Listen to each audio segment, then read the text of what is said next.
There are another 2 of these in the fridge, but there's also another 2 of these in the fridge that aren't ours. Could have just had them. I freely admit I'm someone who steals from public Steals beers. fridges, like in office spaces or whatever. I don't respect other people's food or drink. That's fucked up, man. What the hell? It is what it is. Actually, I respect private property. I'm a respecter of property rights. Okay. That one's for the old fans who remember our old studio. That's true. Yum, yum. James. Raphael. East Sydney Brewing, family owned. Yep. The pale ale, it's nice. It's really nice. It's a good pale ale. It's a Yeah. really good pale ale. They've done a great job with that. That's about 50 metres from where we're recording. Wow, Do the math. doxing us. Yeah. Do the math. How's your week been, mate? It's been fine, yeah. Just been raring to get back in the studio and make more beautiful content. I mean, there's so much that happens every day. Everything happens, yeah. All the Well, time. you were literally just saying to me that every day is different to the next. Mm. I thought that was very insightful. I said every day is a new day. Well, that's what you said. That's Every right. day is a new day. Yeah. Every day is a new day. Yep. And you're damn right, mate. Yep. You're damn right about Yeah, that. yeah.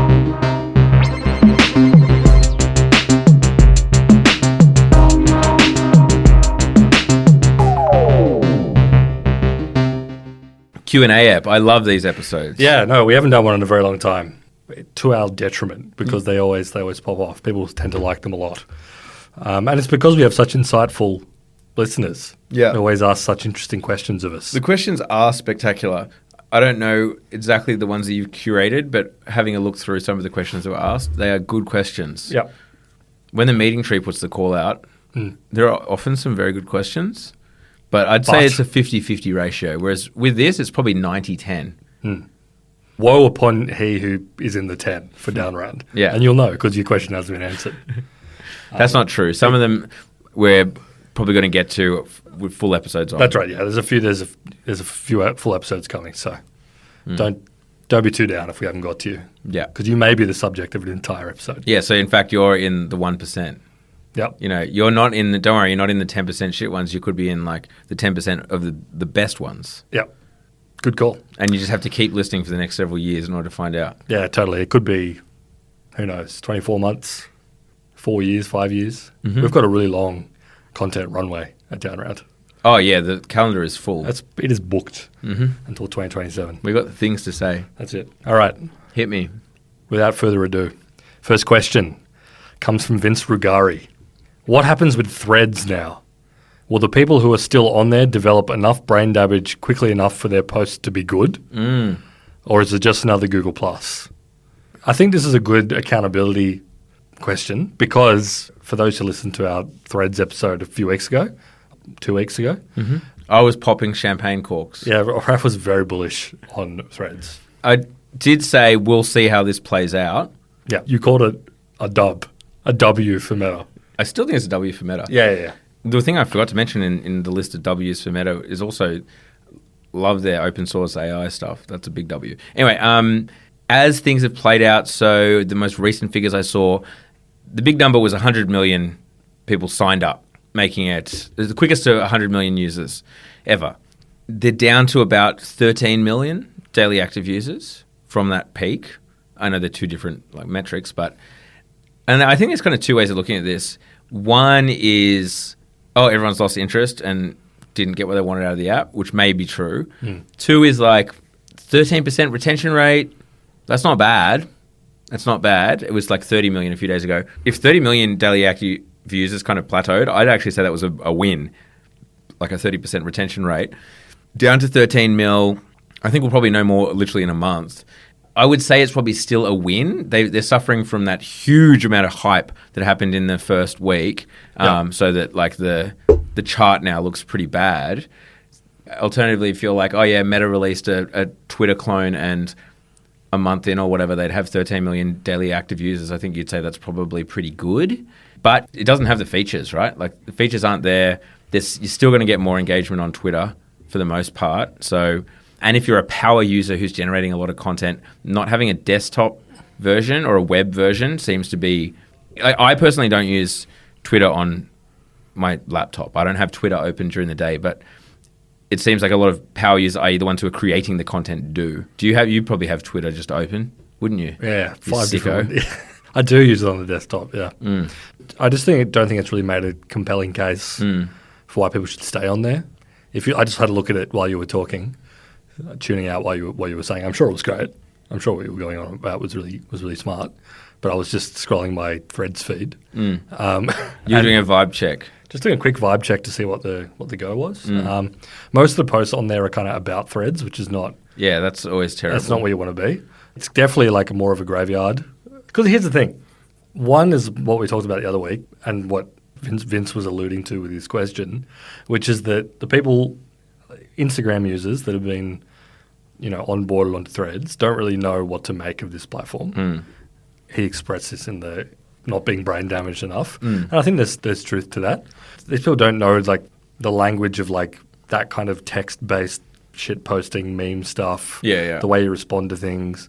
Like it's a whole app of the people who like reply to Lady Gaga on Twitter or whatever. Yeah. With just like brain dead comments. That's just what the app is. And like I don't think it's even really kicking goals on that ground basis either. Oh, they've got a huge basis to do it. Mark Zuckerberg kind of didn't post on there for like 7 days straight. Yeah. Which is never a good sign as well. Well, he's not a poster, as we've No, talked about we've been there. But and like say what you will about Elon Musk. Yeah. He's a bad poster, but he does post. He does post a lot. And then one of the reasons he bought Twitter is because he was personally obsessed with it. Yeah. The vibes on Threads are pretty rank. They can definitely bounce back from this and like calibrate, add some features, bring it in.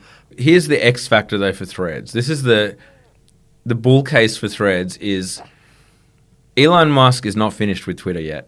Yeah. The reason that Threads actually popped off in the first place is people were looking for a place that's not Twitter to go. Yep. Not enough people at this stage. And, as I said, like at the end of the day, if you're posting something, you're going to post it the place where you think people are going to see it. Right now, that's Twitter. Yep. As in text. But Elon Musk could really, already like limiting the amount of DMs you can send a day, for example. Threads obviously doesn't have DMs at all. No, it doesn't. Or search. It still doesn't have any of these features. But were that to be integrated, something like that could drive people to move their Twitter group chat to Threads group chat, et cetera, et cetera, et cetera. As in, like, there is a long period of time for Elon to destroy Twitter more. Whereas Threads is probably only going to get better. Yeah, like potentially. Actually, there's something that happened that I saw that is relevant to that. I saw like one of the Threads designers on Threads talking with someone in a random thread where someone was like, can we get DMs on Threads? And this designer or product manager or whoever it was replied like, oh, it's not coming. And the person was like, why? And he was like, well, we didn't really know how to we don't know how to handle DMs because we've already got DMs on Instagram and we also have Messenger and we also have WhatsApp. Yeah. So it's like, what's the point in us adding another layer? And then if we introduce kind of like a merge DM with Instagram, is that going to like fuck all of that? Anyway, he had like this long explanation. And when I was reading it, I was like, well, what are you doing? Like, what is your actual plan for any of this? Yeah. Aside from like, oh, we had to leap in and grab the opportunity of Elon Musk stuffing up, rate limiting. Yeah. Basically, the point is like, I look at this thing and I'm like, I don't know who it's for. It's all a bit directionless. Yes, they might find a direction at some point. They're going to keep adding features. They're going to work it out. But at the moment, it's like, I don't think you're giving people a compelling reason to post there unless it's like having a temper tantrum because of what Elon Musk is doing to Twitter. Yeah, which isn't enough. Or if you're an Instagram person who like likes this format. I think evidence, 30 million people shows that does imply that, what is it, like 87 million people logged on. I had to click around and were like, not for me. Not for me, yeah. Which, in terms of percentages, maybe that's fine. But just in raw numbers of 87 million people looking at it and being like, nah. Yeah, I'm going to stick with, I don't really have the option, and I think it would also be foolish to start flip-flopping around. I'll still stick with my 2 years, whatever. So it's like 1 year and 9 months' time, it'll be bigger than Twitter. Okay. Is that because Twitter specifically? I was going to say, is that Threads going up or is that Twitter going to zero? No, I'm saying an entity named Twitter.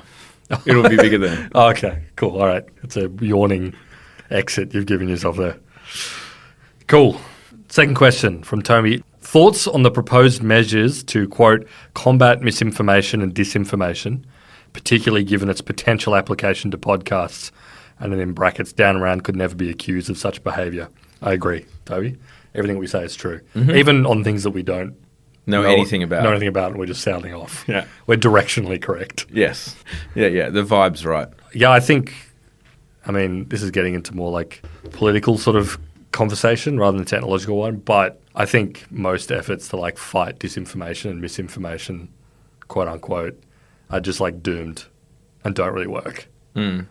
It's a political project from the ground up. You need to decide what like constitutes that. I think what truth is. Yeah, that's a big, people have been chipping away at that one for a while.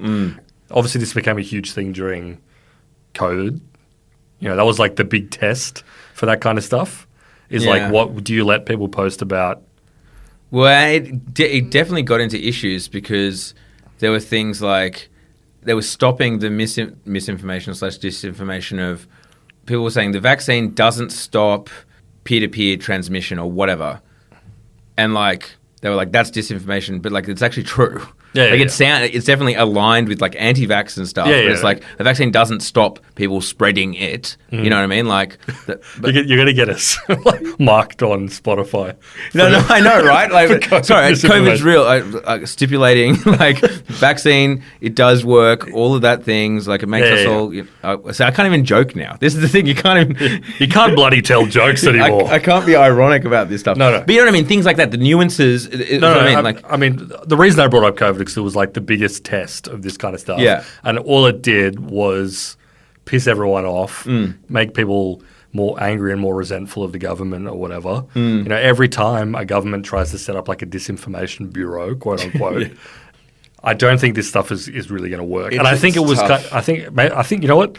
It was a zero interest rate phenomenon, caring a lot about disinformation. Putting that into the ZERP category. I think honestly one of the best systems I've seen so far is Twitter's community notes. I know that like a crowdsourcing or whatever disinformation, I can see that going wrong as well. Yeah, and don't get me wrong, it does go wrong on Twitter. Like, occasionally you'll see one where you're like, okay, that's been vote swarmed into becoming displayed or whatever. Yeah, but at least on the grounds that like you see them pop up on like ads for mobile games. Yeah, where it's like the game doesn't correspond with the ad.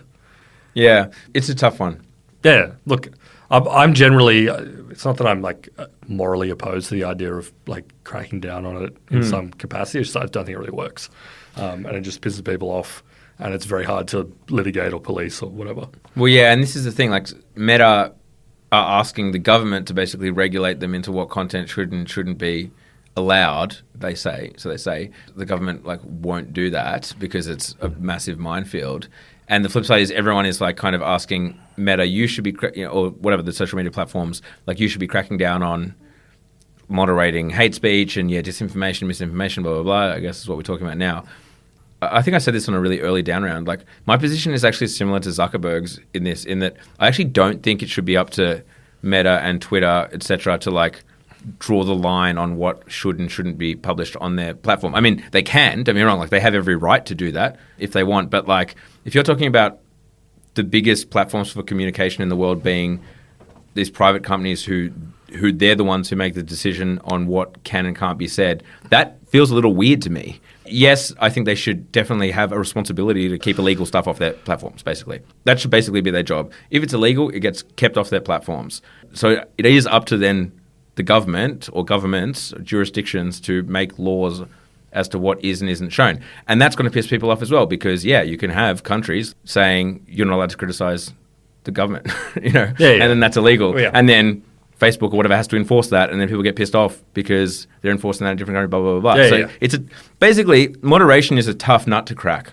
It always has been. Since the dawn of time. Yeah, since the dawn of time. I think that, again, I've said this before, they have the resources to do better, especially at CSAM, violent videos and things. They can do better, and they can do better simply by employing more people and paying them more money. Maybe we don't need to have an internet where anyone's allowed to upload something and then distribute it to 1 million people without anyone signing off. Maybe there should be a delay. Maybe everything should be approved. Everything should be on delay. Okay. That's the down-around stance. Efforts to combat like misinformation, disinformation, government, social media, we're against it. But a 10-minute delay on everything you click post on? Yeah. Because there's a team of 150 million moderators. Yeah. Moderators are the truck drivers of the future. Yeah. Everyone is a mod. Yeah. If everyone's a mod, then who is a mod? Without mods, the internet stops. Hopefully that answered your question, or at the very least made you much more confused. That's the two things you want to attempt to do. From JD Fortune on Twitter. With commercial tech companies doing mass layoffs, defense tech firms are positioning themselves as suitors for their talent, citing meaningful, purposeful, and stable work. Is this legit, or are they just shifting the exploitation of people's psyche to shameless warmongering? Well, it's a heavy question. I can answer like in general about what's kind of going on there. So, history lesson. We've talked about this on a couple of episodes actually, but the history of Silicon Valley, the roots of it are in basically the defense industry. Like the early developments in microchips and whatever were basically so they could miniaturize the control systems and whack them on missiles. Like that is where a lot of this stuff comes from, like Fairchild Semiconductor, et cetera, et cetera. But then for a long period throughout like the 90s and 2000s, as like Silicon Valley had like its big tech moment and consumer tech became the thing and the thing that everyone wanted to get into, it suddenly started becoming a little bit passe for people that were like tech brains to like go into work in the defense industry and like work on missiles and cluster munitions and what have you. Obviously people still do, but there was a bit of like a divorce between defense industry and the tech industry. That manifested in Microsoft and Amazon have always had really big problems internally when they try to do Department of Defense contracts. You know, there was a big tender that went out to like basically run the cloud system for the Pentagon. You know, Microsoft and Amazon were going for it, and then there was some other ones, and then there was Google also was up for a bunch of defense work, and then there was a lot of internal anger from like basically their staff being like, we shouldn't work on basically weapons systems or things that support weapons systems. Anyway, all of this is to say is that like this is actually changing a bit. I think it's possibly just like a new generation of like young software developers aren't as allergic to working on defense stuff. So there's a lot of like tech companies that are popping up within the industry, like that are very much in the tech world and not the defense world necessarily. Yeah. Like Anduril is one of them. There's a few other ones that are very like tech forward, but are very much like Palantir is kind of like seen as a tech company that's very much focused on policing and military kind of data and information. Yeah, so they're basically like exactly like big surveillance data for like those sort of clients. But you know, some of them like Palmer Luckey, Anduril, they do like drones and shit. So there's a lot of that going on. I think that's kind of like the driving thing here. I don't think it's so much the layoffs that are making this happen. It's just that like there's been like a bit of a vibe shift in terms of like if you're like a young programmer who might be someone who would go work for Facebook, there's more of that kind of guy who's going to work for like some sort of defense aligned. Well, yeah, and I also think that the early days of tech, not the early days, I mean even like the early 2000s of the big tech companies that we know now of Google and Facebook of the like wear a t-shirt to work and get free food and it's all like a chill, like happy vibe, and we're doing something good and big. That was the whole thing, connecting the world's information or connecting like every person in the world together to create like a more liberal, free world or whatever. Like that facade has kind of been pulled off. You're now not like some kind of utopian moralist for working in a tech company on something that's good for the world. You're just working for a massive corporation that like it's neither. It's just an amorphous thing, like multinational. And so you're looking for someone who's going to pay you well and it doesn't really matter if it's friggin' Google or Raytheon, as well as the fact, America spend $900 billion a year on defense, US dollars, so $1.5 trillion Australian a year on like their military industry. And it goes up every year without fail, you know. There's a lot of money splashing around and so there's a lot of highly paid jobs. And as you say, like people are just want a highly paid job, and so they'll go to whoever pays them, especially if you're in just some like that you're so far removed from building the bullets.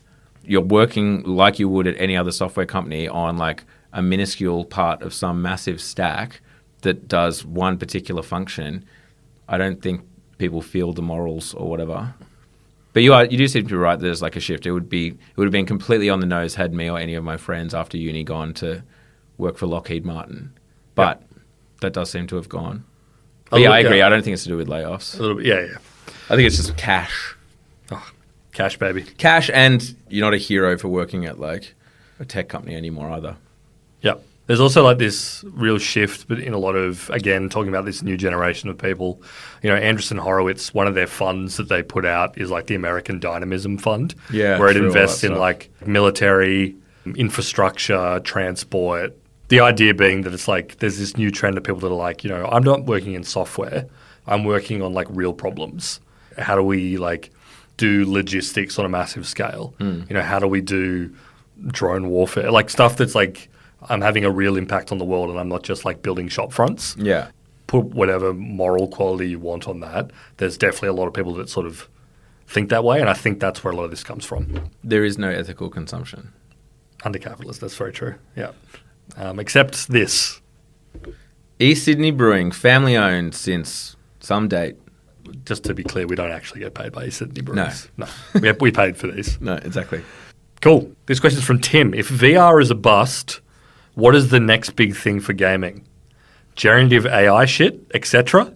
I do reject the premise. I think VR is inevitable at some point for gaming. Yeah. Although I put the timeline for that back and back and back based on the fact that like nothing seems to be sticking in terms of like when this is actually going to happen. PlayStation or Sony released like the PSVR 2. They flagged it ahead of time, like they announced it like a year ahead of it dropping.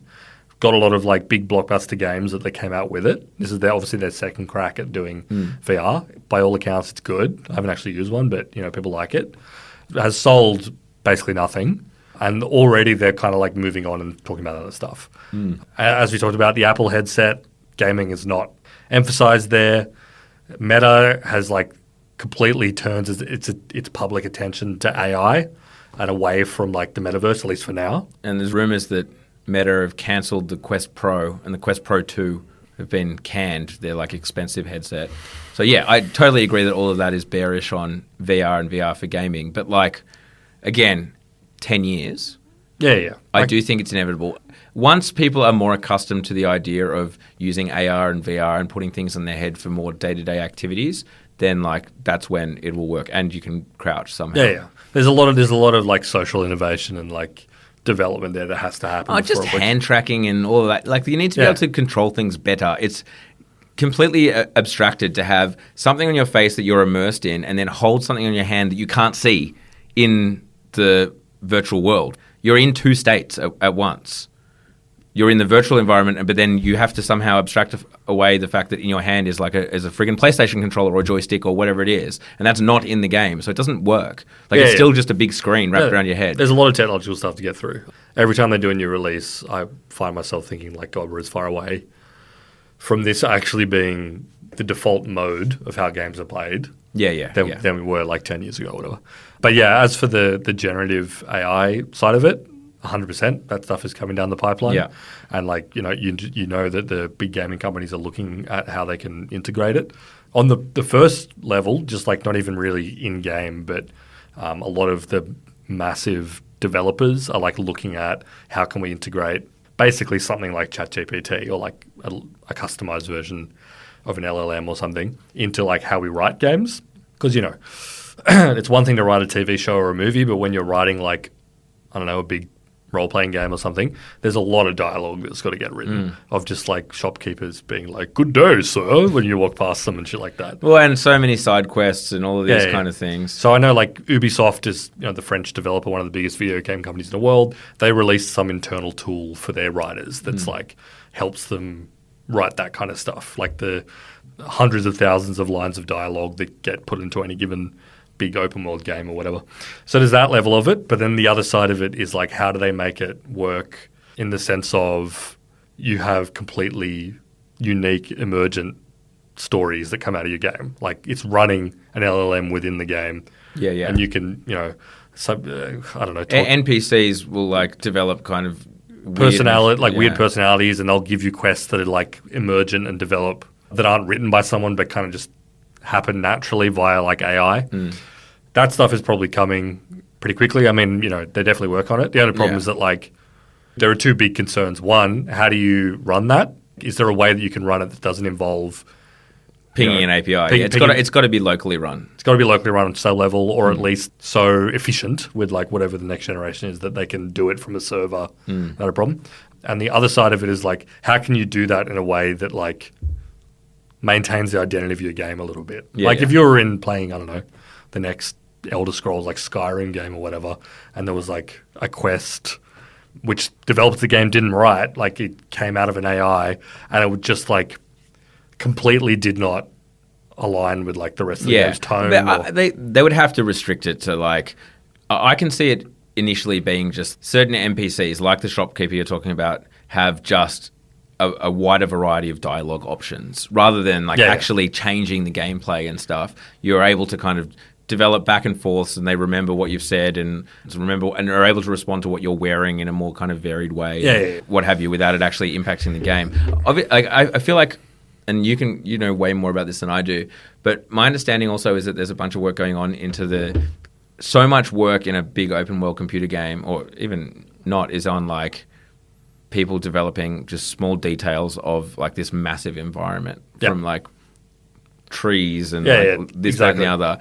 But using AI to like generative AI to kind of create assets. Yeah, that's totally the new like Unreal Engine from Epic Games contains a lot of like generative sort of stuff where it's like you can create like a tiny little section of land with some trees on it, like some trees, some rocks. So you're trying to build like a landscape, and then you basically get it to extrapolate. It's almost like the Photoshop Photoshop autofill, but for like 3D landscapes, and like that is in Unreal now, basically. Yeah, which should mean cheaper development costs and like bigger worlds, basically. You'll see it manifest in just like labor saving stuff for the studios first, and then maybe you'll see some of that cool, I don't know, AI stuff. It's just like you're only going to see it from the biggest studios because it's going to be incredibly expensive to execute, essentially. Well, yeah, and also if, as I said, like at the moment, I don't think the hardware is. I mean, you couldn't just chuck an LLM onto a PS5 right now, right? Like it would need to have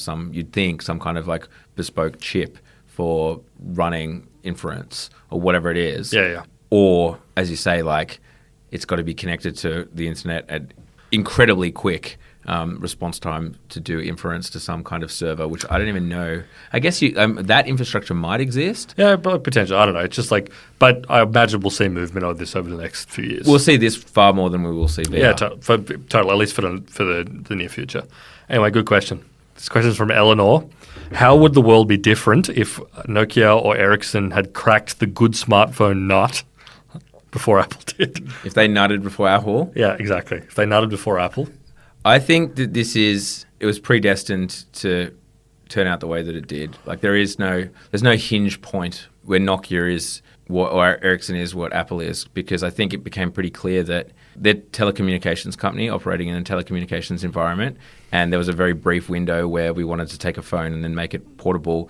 What we actually wanted was a computer that was miniaturized and we wanted a miniaturized computer, and the companies that were good at making computers small are the ones that were going to win, because like you needed the decades of software experience. Yeah, there was literally like a software versus hardware thing.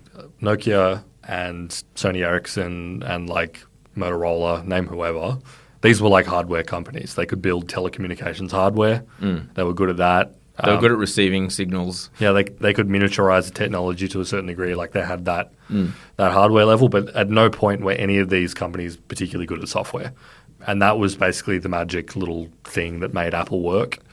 Even like, BlackBerry, the reason that BlackBerry became popular is because they were really good at basically the server infrastructure side of things. Yeah. They made it much more less data intensive to receive email on a phone. Send and receive emails. It was easier to send and receive emails. Yeah. So that was kind of like software, but it was like a different kind of software. And then Apple, which had obviously 20 years of design and software experience, came in and were like, actually what people want, as you said, was like, we wanted a miniature computer. They were well placed to make that. And obviously Apple had great hardware experience, and now they are like as good as it gets when it comes to like building hardware. But there was just no universe where Nokia could compete with that. No. Which is why now they have made a fairly successful pivot into doing like telecommunications hardware and mobile broadcast towers and shit.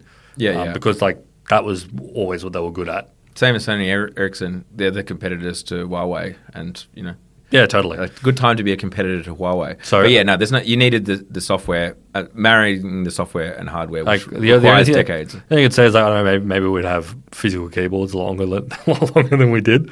But it's just very hard to imagine them actually pulling that off because they were just, as institutions, incapable of doing it, essentially. Cool. This one's from XNearlo on Twitter. AI girlfriends, yay or nay? What are we saying yes or no to in this context? I guess the concept of AI GFs. I know they seem to already exist. Did we talk about what's the company called? Replica. Yeah, Replica thing on this podcast. Yeah, I think we did at some point. You get a digital companion, Yeah. AI companion, which I'm pretty sure was GPT based, or at least I think somewhat. they originally they were working with OpenAI and they started building their own models. Apparently, some of the stuff they used was a little bit of Google, but yeah, it was basically OpenAI based. Yeah, but it was basically, you could just talk to this weird little 3D avatar. It's like Second Life, sort of avatar, and it had LLM generated things.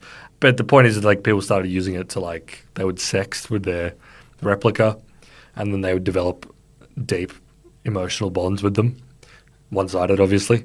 And then Replica took the functionality away to sex with your AI girlfriend, and it caused all these guys. I don't want to say anything about these gentlemen. The subreddit was blowing up with the most interesting people in the world. Yeah, some interesting characters. I imagine this stuff is going to become way more ingrained. But I think there's just there's a small section of the population who are I'm going to sound like a piece of shit here, but kind of antisocial, low functioning. No, let's be honest here though. There's a loneliness epidemic. Yeah, totally. And the world is not making us any kind of more social and communal. But yes, there are certain people who are still going to crave the same things that humans crave, which is bonds and interpersonal relationships and whatnot. But they don't have any of the social ability to fulfill them. Yeah. And here is this thing that you're able to talk and get responses from or whatever.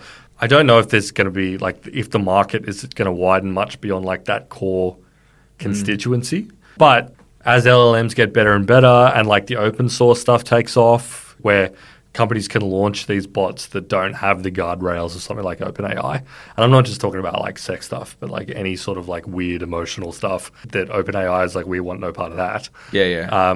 So I imagine it's going to become a bigger, in the sense of yay or nay, do I endorse this kind of thing? No. Probably not. I think it's not that great, but is it going to be? I think it's completely inevitable. Yeah. The boyfriend, girlfriend, in those words, yes, there will be that kind of subsection. But I think that once we have much more personalized AI assistants that know our routines and we're asking, hey, draft me an email, send an email to James saying that, hey, we should think about doing this topic for Down Round and reference a couple of these articles, and it sends it off, and then it's saying reminding me to pick up the kids and blah, blah, blah, blah.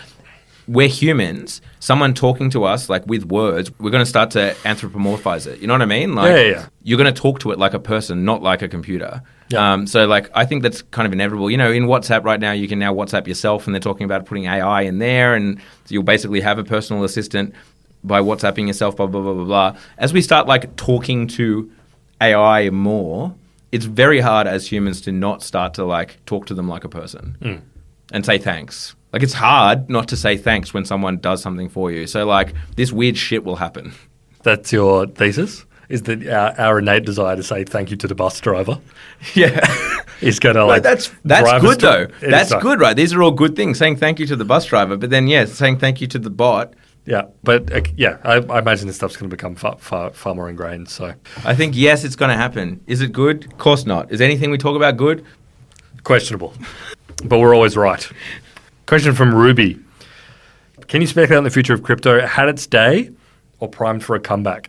This is a good question because we probably should do another crypto Or what's up with crypto? episode or NFT thing on NFTs. Yeah. We should do an NFT. Now's the time to get all it. Did you see the Jack Dorsey tweet or whatever is valued at $2? Not the one he paid $2 million for. The first tweet of all time? Yeah. $2. Yeah, it sold for 3.9. Yeah, wow. Great stuff. Future of crypto, yeah. Well, it's kind of hard to say. I don't think it's going to go away. I don't think it's had its day. Bitcoin, even once the crypto winter hit and all of the mainstream interest in crypto collapsed, completely vanished. Meanwhile, inflation's been raging. All of like the economic headwinds that people thought would benefit crypto have not in any sense.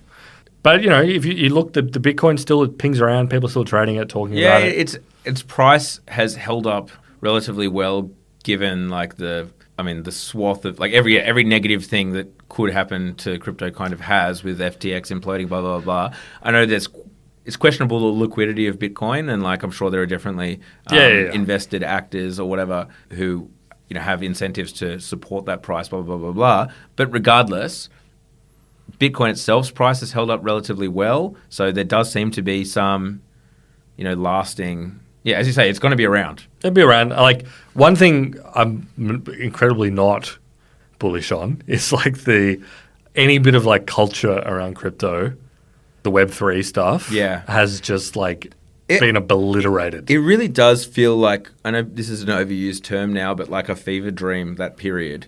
When 100%. when Paris Hilton, Jimmy Fallon was probably peak, like absolute peak of this, but like celebrities talking about their like NFT monkeys and whatnot. Yeah, that's just like that just came and went. Yeah, that was so demented. That was so demented. Like, how did that happen? And that was only a couple of years, but it feels like a hallucination. Yeah, no, 100%. Like, and like even now when you're on Twitter or whatever, it's almost like quaint when you see like a NFT profile picture guy. Yeah. Like they're around and you see them. Yeah. But there was a period where it was like, and part of it, I don't know, was the algorithm probably feeding itself from some of the feedback or whatever they got. But like, that's all you would see is like a guy with this fucked up like paddle pop lion looking thing that he may have paid $80,000 for. And he was parading that around. And there's like this weird status flex thing, and just like that community where it's like everything's about community now. We're building the future and it's decentralized. We're creating like the rival to Disney, which is, I guess, like Bored Ape Yacht Club and those other things. Yeah. I think real heads will know that the proto down around was that I went on the meeting tree once for like a tech episode. And we talked a lot about NFTs. Yeah, because it was kind of it was right in the middle of it, and it was like the topic on everyone's lips, trying to get their head around what was going on there. All that stuff is kind of just like evaporated. It turned out to be just like the froth on top of a market that was booming for whatever reason. Well, for the end product of zero interest rates. Totally. Like people were looking for a return somewhere, and then like a lot of early people got them, and then they built like this froth of culture and excitement. And there's a joke, obviously, and we've made it ourselves multiple times, that like the pivot to AI was just immediate. And a lot of these guys that were big crypto heads have moved on to like working on AI stuff. It's also funny to see there's a lot of like those like digital publications that popped up to cover like Web3 and shit have just become AI publications. It's just so blatant. But I think it was just interesting that so much like genuine talent, like people who are smart people, spent so long working on this shit. And some of it you can see why, because like, you know, say what you will about the blockchain and decentralized. It's an interesting problem. Interesting thing that you're trying to do. And like the problems you're trying to fix are problems. Like the issues that exist with social media and, you know, having big tech companies control essentially the terrain of how the internet works. And like the kind of peer-to-peer trust, you know, without like trustless stuff. And it's interesting stuff. Even before, and then obviously you got like the more like paranoid shit on the one end about the Federal Reserve, central banking or whatever. Like I don't indulge that too much, but the rest of the stuff, these are real problems that you had an idea of how to fix, and a lot of people poured essentially 2 to 3 years of their lives into this, more so in some cases, into building a DAO or whatever. Yeah, and it's just like it has amounted to nothing. So I don't know where it goes. Yeah, I mean the big question obviously is like, is it going to come back again? Because like we've had, obviously crypto has had multiple crashes and multiple psychos, multiple cycles and psychos, and psychos. But it will. It will, but I feel like if you got burnt during like a crypto downturn, you're unlikely to go back in again, right? And especially if you're a normal person. If you're a normal person, like once bitten, twice shy. And the scale of the probably A, people getting hurt, and B, the like publicity around the scam side of things means that it'll be even tougher to rebound.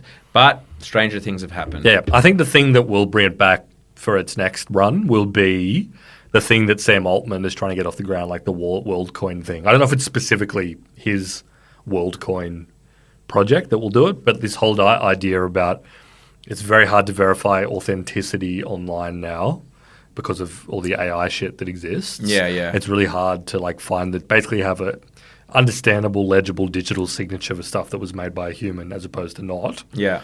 Maybe the blockchain can play a role there. I'm not saying that it will. I'm just like think that will be one of the things that drives the next crypto craze. Will be like they'll bring back that NFT seal of authenticity kind of vibe. Yeah. Except the goal will not be I won't need to prove that I own this fucked up looking ape with a blunt hanging out of his mouth and like a propeller hat. Yeah, it's that I signed that document. It's more that I made, like, I own this thing. Yeah, yeah. And, like, I produced it and whatever. I think that'll be where it comes from. But maybe. But at the end of the day, the people who are better placed to kind of integrate something like that around identity are, like, Apple and Google. Again, literally. Well, and Meta. Mm-hmm. Cool. Question from Adrian. Have we reached peak big phone or can phones get bigger? Will there be a return to the days of the smaller the phone, the cooler you are? I think maybe. The phone form, and we did like our smartphone episode, whatever, exists the way it does is because they've become like content consumption and creation machines. Since the iPhone, they haven't really changed. No. Like, they removed a button. Yeah. But like, And have gotten bigger, yeah. But big screens because people like to watch stuff on them now. People like to read articles, blah, blah, blah. I mean, they can't get much bigger because like they're really butting up against the size of the human pocket. You know, unless everyone starts wearing those like billowy jorts. Well, it might happen. Cargo pants. Well, actually, you know, jorts are back. Like, the kids are wearing jorts. Pants, yeah. Maybe the phones can get bigger with that. But someone has said, like the Galaxy Notes or whatever, that kind of thing. Well, like flip phablets. Phablets, true. Yeah. But folding phones and stuff are like a way to and create more screen. That was the way of like, how can we have more screen? Also capture a bit of that retro vibe of like, remember when you had a Motorola Razr or whatever. But the thing was like, how do we fit a tablet-sized screen into something that can go into your pocket? And then it's got for people who haven't seen them, a lot of them, they look kind of like an iPhone or whatever, but then with the screen on the outside, but then you can fold them and then it's a double screen, blah, blah, blah. That said, Google just cancelled theirs because it just broke constantly. Well, even the review copies they sent out, people were like, yeah, it was kind of great for like a day and a half and then the screen just broke. Yeah, I just think they look fucked. Like the Samsung ones with like the big nasty crease down the middle and shit. It's just like, what are you doing? Anyway. I like the idea of a folding phone. I do like the idea of it. And I have seen people who have them, like it's good for taking kind of meetings or whatever because you can just put it on the table, then fold half of it up and then the more looks like a laptop and it's like, I like the idea. And I like us playing, like I like us experimenting in this space. No, I think it's cool to like try to get out of. And like bendy screens is kind of fun. Like it's just a cool idea. Totally, yeah. However, like, are they going to get bigger or smaller? Well, the future is probably not. I think they're going to stay basically as they are. As I said, they've perfected it until we move on to this more kind of less input-based system. Yeah. I think like the only reason we get smaller again is if like we really lean into like that. You have like a little tiny thing that connects to your AirPods or something, and it's all voice controlled and AI driven or whatever. Yeah. And even that, it's like I don't know, is that going to work? Because like people have really trained themselves to like enjoy watching Netflix on their phone on the train and shit. Well, you're still going to need a screen of some sort. So until we get to AR, you need a phone. It's just that like you more and more, I think, will lean on satellite devices like your watch and AirPods and like, your personal assistant predicting things for you and you just confirming or whatever it is rather than actually having to input things. Yep. So, which is when it'll get smaller. And yes, the coolest people will have the smallest version of that. Yep. They already do, maybe. I don't know any of them. We'll do two more, and then we'll wrap up until our next Q&A episode. This one's from Grimmers on Twitter. How are Coles and Woolies getting away with this self-checkout panopticon bullshit? And what happens next? I think that's a good question. Yeah, it sucks. Well, I mean, does it suck? I get the panopticon thing, like, but we lost that war a long time ago. Like, we're being filmed absolutely everywhere we go. People put friggin' cameras on their doorbells ring doorbells and whatever that the cops can just access the data from your like friggin' Ring doorbell without asking you. That stuff's all great. As far as the panopticon of service checkout, revealed behavior is that people don't like to talk to other people, strangers especially. Yeah. The thing that pisses me off about it is it's like there's a Woolies around the corner from my house, which is like a new build, and it only has one lane of classic checkouts, and then like 15 self checkouts, right? Yeah. So even if you wanted to use the lane, your options are pretty limited. And you're right, like people, as much people complain about them and whatever, that's what people want. They want to be able to like scan through their 6 Toblerones and not be judged by Except for a that bloke 16-year-old. Who, no offense and like solidarity and everything, but like the guy who was like, you think like raising the minimum wage like $20 or whatever, this is all that $20 will get you, and he posted like a 3-liter thing of Milo. All right, but the thing that pisses me off though is that it's like they've gone onto this system because I guess it saves them labour to a certain extent. They must have run the numbers. I always actually think of this, and I'm like, fuck, there's a big capital expenditure for those machines. People are definitely stealing, but it still must beat paying someone $18 an hour. Yeah. So like, I surrender myself to the fact that I'm being filmed at all fucking times, but I just hate how they like continue to turn the screws on like the customer experience of it. Like in terms of the minute variations in terms of the weight, the weighing. Like it's always screaming at you that you need a checkout assistant. Yeah. And there's never anyone there because they haven't budgeted for more than one person to be there. Yeah. So you're just standing there like a moron. Yeah. I'm like, if you're going to like surveil me and like have these AI systems tracking exactly how much broccoli I'm scanning through or whatever, at the very least make it like relatively seamless. Yeah, but that's all I want. The future is obviously more delivery and even less interaction with people that you don't know. Yeah, and why would you? Stick to your family, That's right. Stay indoors. Stay on your devices. Yeah. Get everything delivered. Don't play golf. Don't get out there into the great... No, well, we must destroy the golf courses apparently so that everyone can stay inside and be miserable like me. Yeah. Well, look, even if you take a tech optimist view and say technology improves, it's going to improve life immeasurably or whatever. In some areas, like supermarket checkout, life it gets shitter from here on out. It's never going to get better. Yeah, okay. And to wrap it up, the last question from Luke on Twitter. What's your favourite button? What a great question. And he asked the question 2 more times. He said, what's your favourite button? And then, come on, what's your favourite button to press? Well, his is obviously send. Yeah, apparently. Off. No, so that's such a lame answer. What's your favourite button? So I'm actually going to go white out and say that I like a nice big tactile button of the kind you might find in like an old oven. Oh yeah, or like a stereo system or something. Like that. Actually, that's right. With a nice click. The click and stick in ones from old stereo systems, right? Maybe you get a little red light, maybe not. They are very satisfying, especially if it's kind of concave. Like a concave button that you can press and it'll go. Yeah.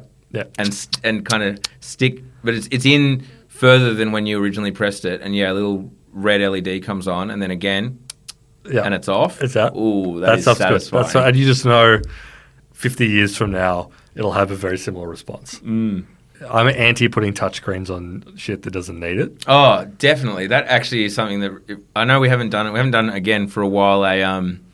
The down round, what are we mad at? The rant zone? The rant zone. Well, we did one of them. I think it was like our 5th episode. But yeah, like touchscreens on devices that don't need them, which is most devices, absolutely get my goat. Yeah, totally. Touchscreens are mostally bad. Yeah, they're usually bad. It's usually the worst option, other than on a device that needs to sometimes have buttons there and sometimes not have buttons there. Yeah, totally. If you've got a button that is always the same button, it shouldn't be touch. Give me the click. Yeah. I need to click it. I get the Tesla thing because that's like part of their whole identity. There's like everything about your car is on the screen.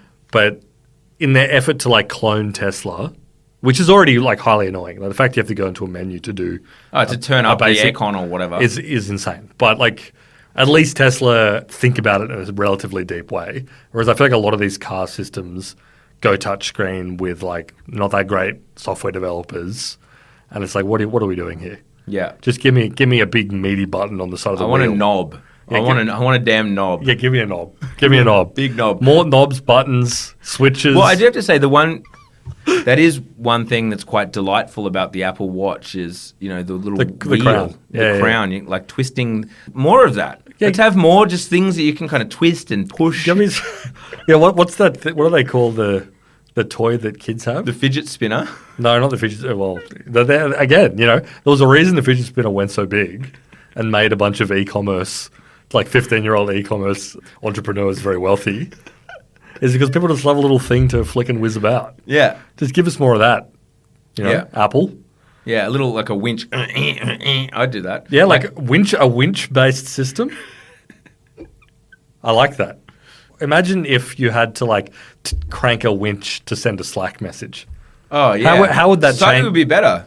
If you had to winch to tweet. Yeah, and it comes through like a letter at a time. Yeah. Like it goes as you're going. Tell me one downside. I can't think of any. Don't have a single one. Welcome to Down Round, the podcast about tech business and culture. I'm your host, James Hennessy, and this is my co-host, Raf Dixon. I hate to do the sales pitch straight out the gate, but this is so important. For just $7 a month, you can get 2 episodes a week of incredible tech analysis. We may not take ourselves too seriously, but the analysis is second to none. You could literally run an investment fund off the advice we give. The alpha is limitless. Why wouldn't you pay $7? You're leaving money on the table.